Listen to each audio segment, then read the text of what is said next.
Чингэлдээ дүүргийн 18 дугаар хороо өнөөдөр нэг цэцэрлэгтэй болж байна.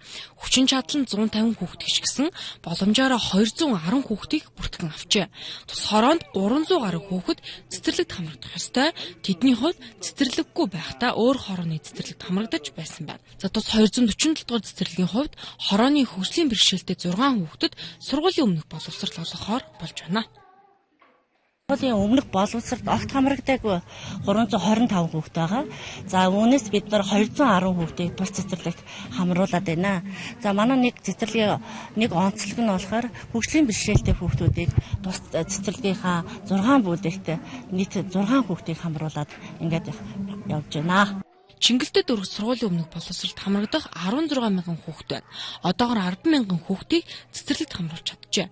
Харин одоо 6 мянган хүүхдийг цэцэрлэгт хамруулах шаардлага тулгарсан байна. Энэ жилийн хувьд Чингэлдээ дүүрэгт нийт цэцэрлэгийн өргөтгөл хийгдэж, шинээр нийт цэцэрлэгийн барилгын ажил эхлэх юм байна.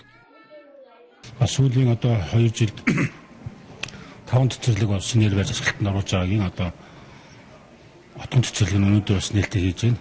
Энэ хороонд бол бас ахаад цаашдаа нэг цэцэрлэг бас барих юм шаардлага бол байгаа.